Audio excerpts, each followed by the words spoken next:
¿qué tal? Mi nombre es Frida Caballero y bienvenidos a este nuevo episodio. El día de hoy estaremos hablando sobre la cuesta de enero. Si quieres saber más consejos para poder organizar en este 2022, quédate con nosotros. Hola, mi nombre es Juan Pablo Torrijos y como ya dijo Frida, hoy hablaremos acerca sobre la cuesta de enero y a la vez te daremos tips para mejorar tu organización en este nuevo año. Así es, Juan Pablo. Enero, además de ser uno de los primeros meses del año, es uno de los meses más difíciles hablando económicamente. Ya comienza Sensor UABC.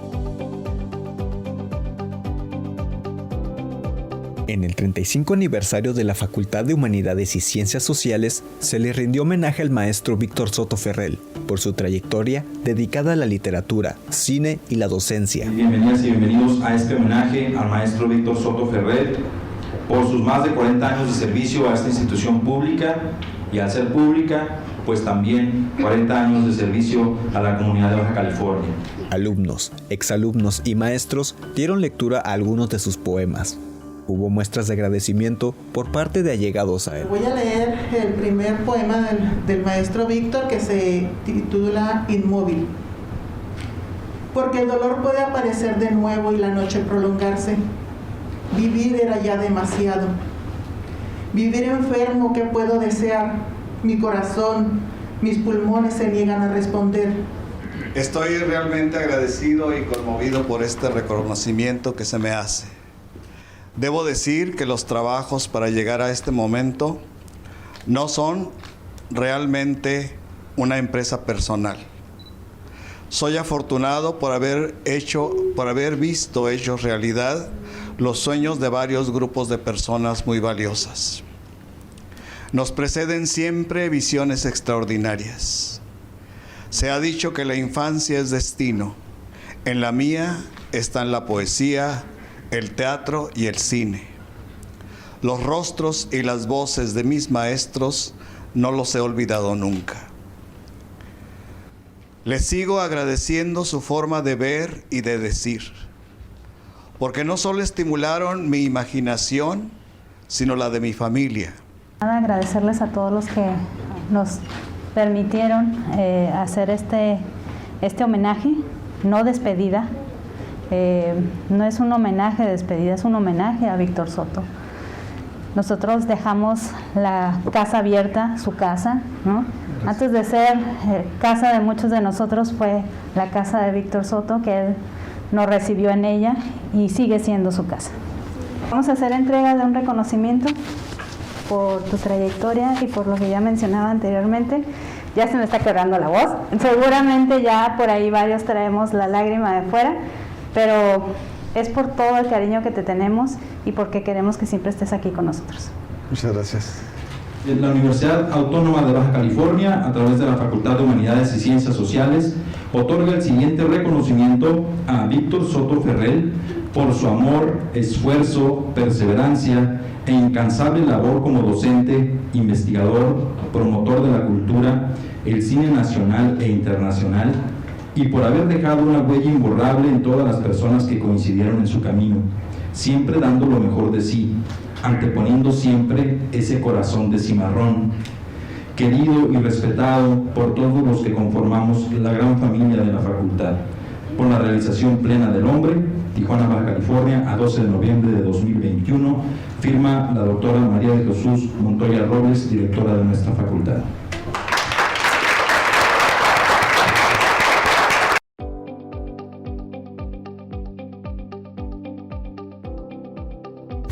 Hola, mi nombre es Mónica Sánchez, bienvenidos a una sección más de Actívate. En esta ocasión el tema será el trabajo en equipo a manera virtual. Sabemos que hemos estado adaptándonos a trabajar desde nuestros hogares y ha sido un poco complicado para muchos y mucho más en la parte del trabajo en equipo. En esta ocasión te voy a explicar cómo puedes hacer para tener un mejor resultado en tus trabajos en equipo, al igual que qué herramientas digitales puedes utilizar y que serán de utilidad para llevar a cabo un mejor resultado en tu trabajo en equipo. Número 1. La comunicación. La comunicación siempre va a ser lo más importante en tu trabajo en equipo, ya que estar bien comunicado hará que tengas mejores resultados. En este punto quiero recalcar que es importante que si tú estás tratando de comunicarte con tu equipo y no encuentras respuesta, es importante que lo comuniques con tu maestra para que ella encuentre una solución. Número 2. El repartir las actividades con tus compañeros de equipo hará que sea mucho menos pesada la actividad. Y para esto te recomiendo ponerte de acuerdo con ellos en alguna de las herramientas digitales, ya sea Zoom o Meet, alguna videollamada por Facebook o por WhatsApp, que ahora ya todas las aplicaciones nos dan esta herramienta. Es importante que te comuniques con ellos y te pongas de acuerdo. Número 3. El tiempo. El tiempo siempre va a ser de suma importancia y mucho más si tienes una entrega a una hora y a un día establecido. Para esto te recomiendo que estés en constante comunicación con tu equipo para tener las revisiones de qué es lo que llevan elaborado hasta la hora y la fecha en la que están, para que así no los lleve por sorpresa que algo haga falta en tu trabajo en equipo. Para esto hay aplicaciones digitales que puedes utilizar para la elaboración de trabajos en equipo, como lo es Drive, que es una aplicación en la cual tú puedes subir documentos y estarlos compartiendo con tus compañeros de equipo, y al mismo tiempo todos pueden editarlos, y así puedes darte cuenta qué es lo que está haciendo cada uno o si alguno ya colaboró con tu actividad. Ahora te daré a conocer algunas ventajas y algunas desventajas que puedes tener al momento de trabajar a distancia en equipo. Una de las principales ventajas es que puedes trabajar cómodamente desde tu hogar, así que puedes tener más tiempo de buscar información en internet, al igual que puedes tomarte momentos para descansar y despejarte. Y si te gusta el deporte, ahí mismo en la comodidad de tu hogar puedes empezar a hacerlo y después volver a tu actividad. Como desventaja puede ser que al estar en tu hogar puedes distraerte con el televisor, con la computadora, con los videojuegos, etc. Pero está en ti saber la importancia que tiene el trabajo en equipo. Espero que toda esta información te haya servido y te haya gustado. Nos vemos en la próxima. Hasta luego.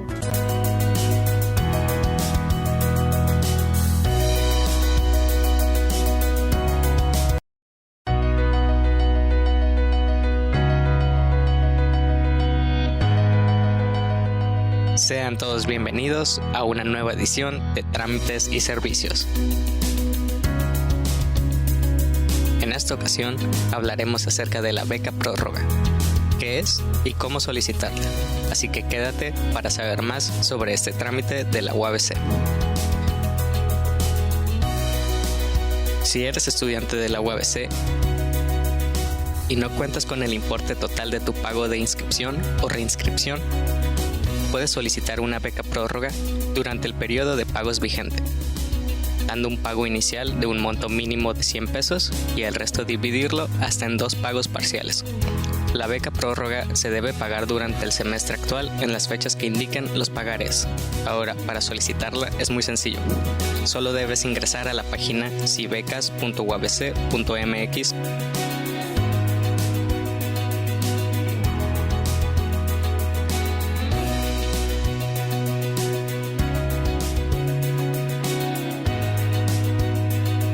Con tu matrícula de estudiante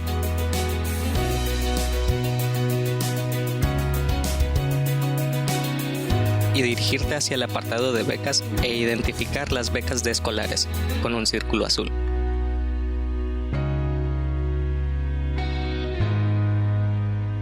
Y elegir la beca prórroga. Podrás también conocer más acerca de la beca haciendo clic en descripción.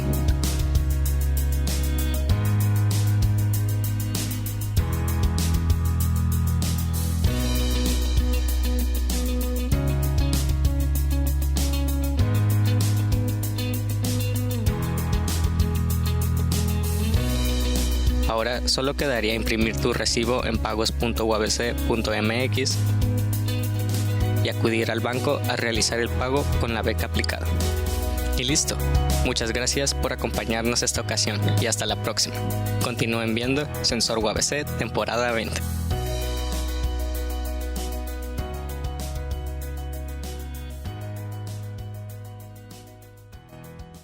Continuamos con Sensor. ¿Sabes qué es la cuesta de enero? Es el aumento de precios, tarifas y tasas que suceden al inicio del año. es un aumento de productos regulados una vez al año.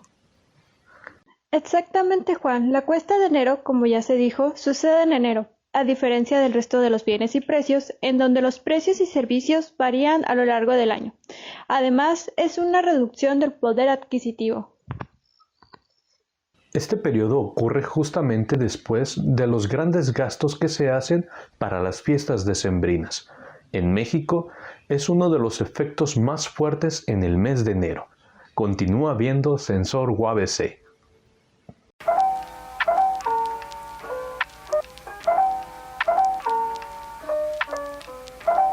Bienvenidas y bienvenidos a la sección Banco de Ideas. El tema de la cápsula de hoy es las plataformas de streaming y el cine. Pedimos que estudiantes de UABC nos comentaran sobre lo que opinan de las plataformas emergentes para ver contenido audiovisual y su relación a la situación actual del cine. Vamos a ver lo que nos dijeron. Últimamente, ¿por dónde consumes más películas?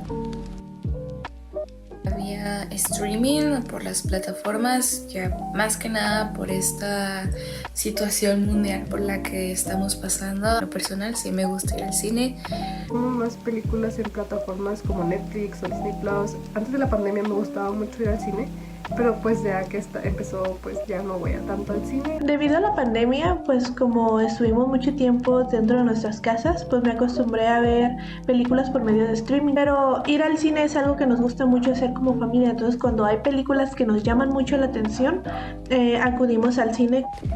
¿Piensas que se ha visto o se verá afectado el cine por el crecimiento de plataformas de streaming?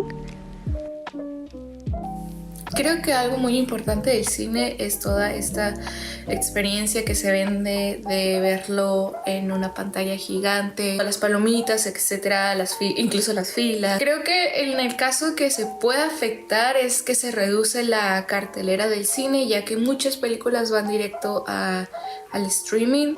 Yo pienso que sí ha afectado un poquito y que puede seguir afectando a futuro, porque pues es más cómodo que busques una película, si te llama la atención, buscarla en las plataformas. Pero igual yo creo que el cine es una experiencia muy única. Creo que hay estrenos muy grandes que tú siempre vas a querer ir a ver al cine porque es donde salen primero y no te quieres esperar a que salga una plataforma. Entonces yo creo que va a seguir, pero sí puede llegar a afectar un poquito. Considero que no hay como una afectación, por así decirlo. Al contrario, es una forma en que los mercados cinematográficos pues se expanden, ya no solamente adquieren dinero por medio de las entradas del cine, sino también por cuántas visualizaciones tienen sus videos por medio de estas plataformas de streaming. ¿Cómo piensas que este tema puede relacionarse con la universidad o estudiantes de UABC? Pienso que este tema se puede relacionar con las oportunidades que se le puede dar a los estudiantes, que en especial los que decidan hacer proyectos audiovisuales, ya que como se ha visto, estas plataformas de streaming suelen subir películas independientes. Relaciona porque las plataformas de streaming pueden abrir muchas puertas a que en las clases se utilicen películas para ciertos temas o ciertas clases que se ven. Mi experiencia como estudiante de la carrera de asesoría psicopedagógica, realmente nosotros tuvimos una gran ventaja en cuanto a nuestras clases en línea porque varios maestros nos ponían a ver películas, entonces ya es distinto a como era antes, ¿no? Que si no la tenías, pues la buscabas en pelisplus.com o una de esas páginas piratas. Eso fue todo por la cápsula de hoy de la sección Banco de Ideas. Esperamos la disfrutaran. Hasta la próxima.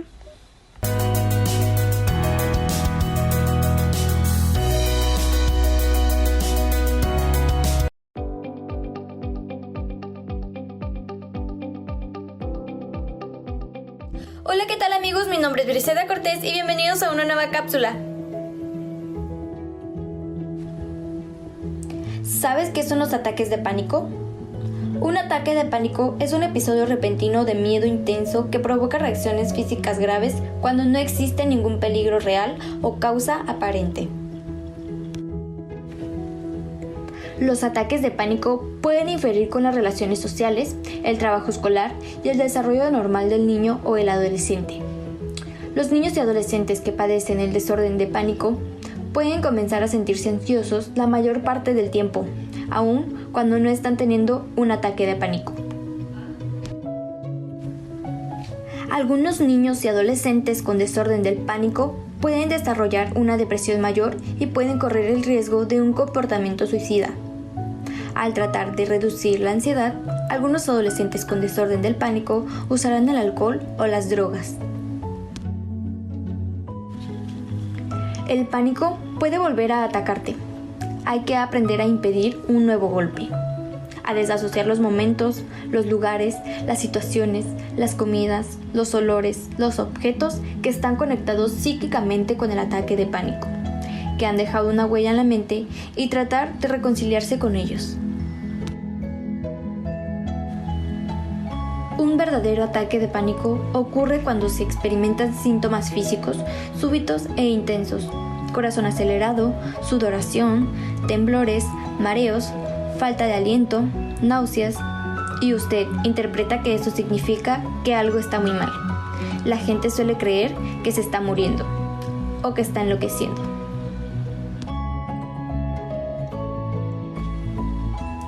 Existen técnicas para controlar los síntomas cuando se presentan los ataques de pánico: los ejercicios de respiración y las técnicas de conexión mental, tales como enumerar 5 cosas que ves, oyes, sientes, etc. Son útiles para muchas personas. Los expertos recomiendan no abandonar la situación si es posible, enfrentarse a la fuente del miedo y superar el ataque. Por supuesto, cada caso y cada persona son diferentes y deben acudir a un médico para aprender a mejorar su problema. ¿Qué especialista trata los ataques de pánico? El especialista que trata los ataques de pánico es el psiquiatra o el psicólogo. Si este no es tratado, el trastorno de pánico puede disminuir su calidad de vida, ya que puede llevar a otros temores y trastornos de salud mental, problemas en el trabajo o en la escuela y aislamiento social. Y bueno, amigos, hemos llegado hasta el final de esta cápsula. Espero lo hayan disfrutado. Nos vemos hasta la próxima.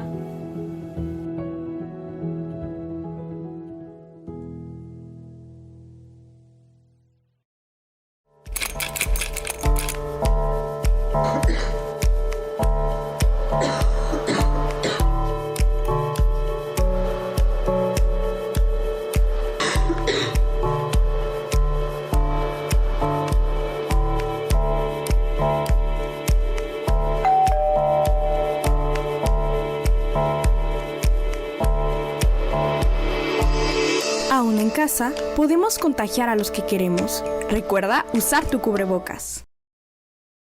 Seguimos con Sensor UABC. La cuesta de enero se ve ciertamente aliviada debido a las rebajas que dan los comerciantes para poder sacar todos aquellos productos que no pudieron vender en Navidad.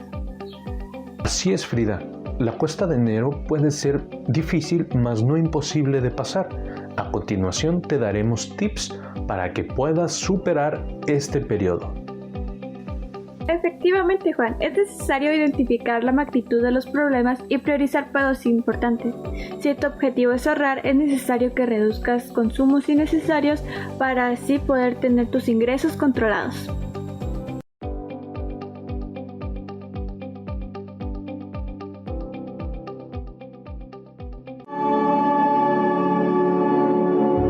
Hola, mi nombre es Raimundo Rosas y hoy te hablaré sobre los cometas. ¿Qué son los cometas? Los cometas son restos del sistema solar. Consisten mayormente en hielo cubierto con material orgánico de reposo. Cada cometa posee una pequeña parte congelada llamada núcleo, que a menudo no es más grande que unos pocos kilómetros. El núcleo contiene trozos de hielo y gases congelados con trozos de rocas y polvo. A estos mismos se les conoce como bolas de nieve sucias. Existen 2 tipos de cometas: los de periodo corto, que en ocasiones son empujados por la gravedad en órbitas que los acercan al Sol. Les puede llevar 200 años orbitar alrededor de él.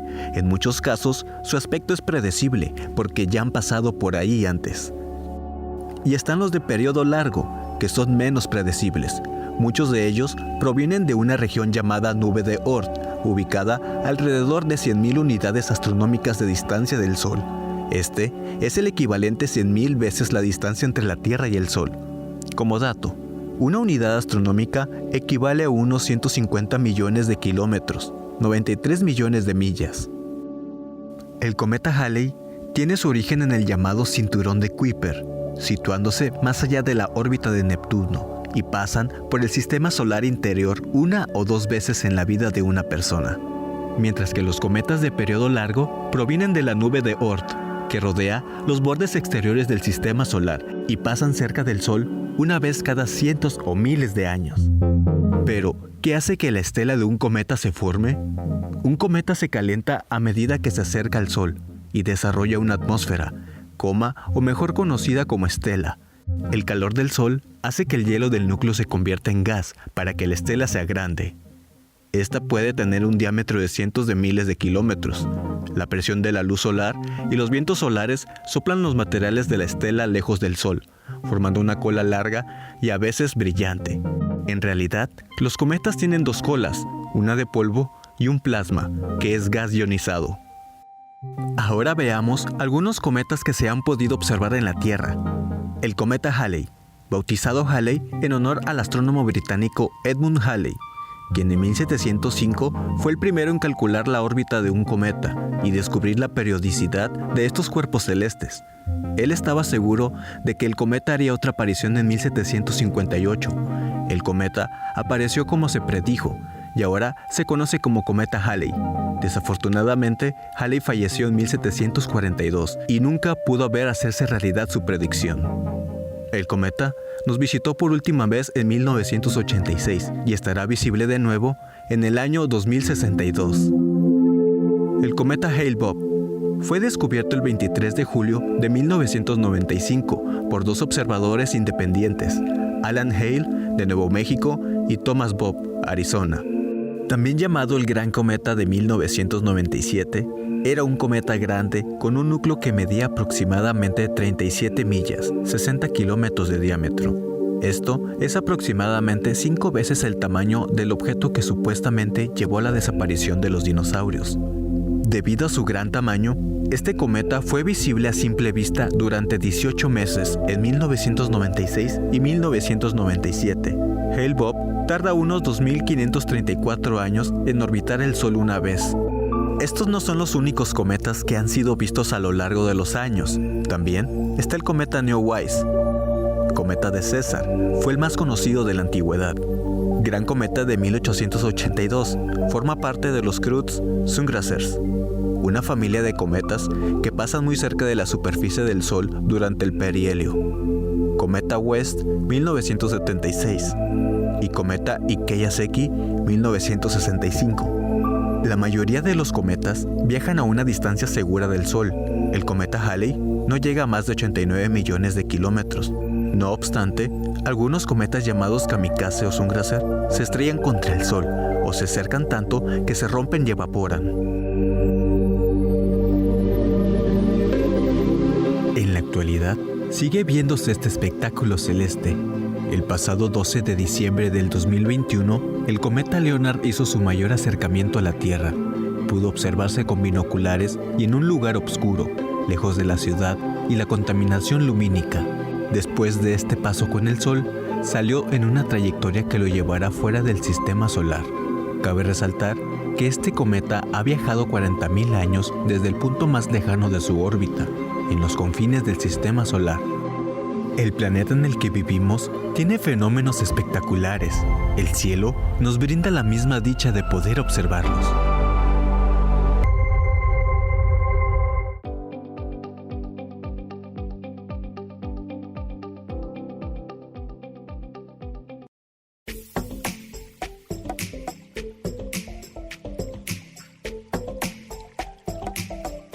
Bienvenidos a Aprende Hoy, un segmento informativo donde te hablaremos sobre los elementos y fenómenos naturales.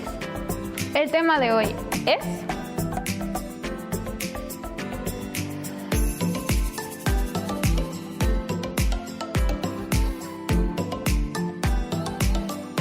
la luz. Diario a diario convivimos con ella y esta nos permite ver los lugares, las personas y las cosas en nuestro entorno.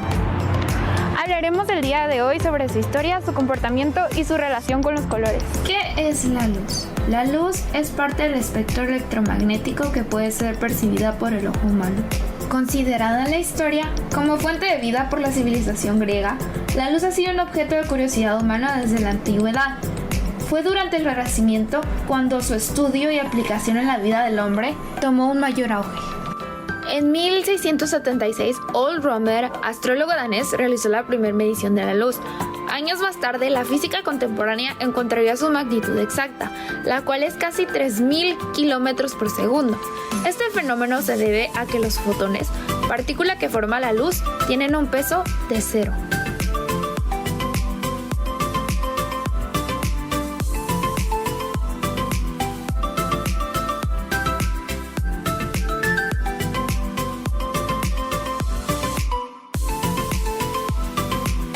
Después de esta introducción, pasaremos a explicar algunas de sus características.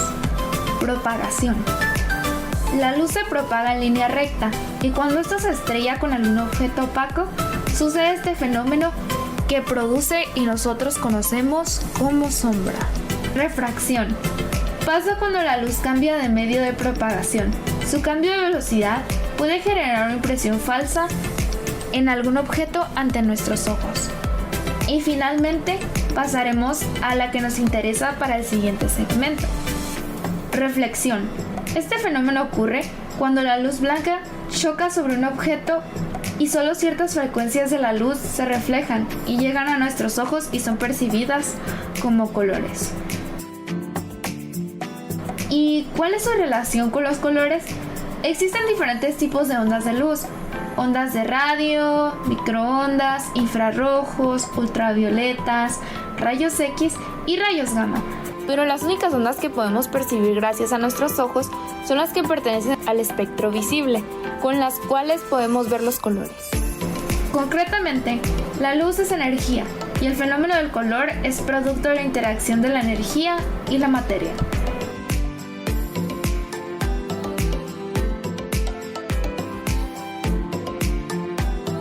Para entender cómo la luz forma los colores, primero tenemos que entender que la luz blanca está compuesta por radiación de todos los colores. Entonces, cuando un objeto está expuesto a la luz, absorbe algunas longitudes de onda y refleja otras. Esto depende de la sustancia con la que este objeto esté hecho. Por ejemplo, un objeto rojo absorbe todas las longitudes de onda, menos las del espacio rojo. Esas las refleja.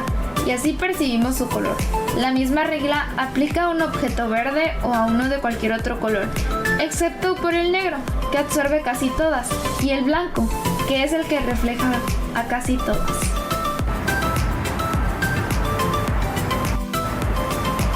Al final, podemos concluir que la luz son radiaciones electromagnéticas que pueden ser producidas naturalmente o por el hombre. Esto ha sido todo por nuestro programa. Recuerda seguirnos en nuestras redes sociales para informarte más sobre la física. Y recuerda, no dejes para mañana lo que puedes aprender hoy.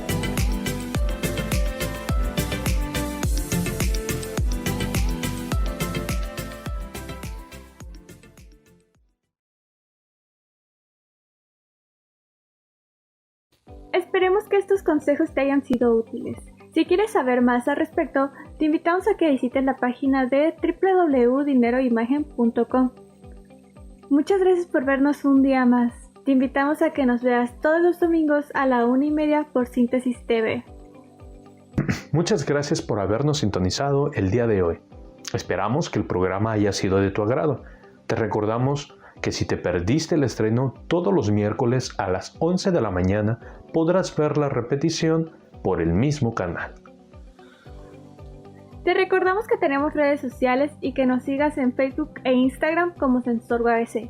Y en caso de que te hayas perdido algún episodio de la temporada pasada, no olvides vernos en YouTube como SensorUABC. Muchas gracias por habernos visto. Hasta la próxima.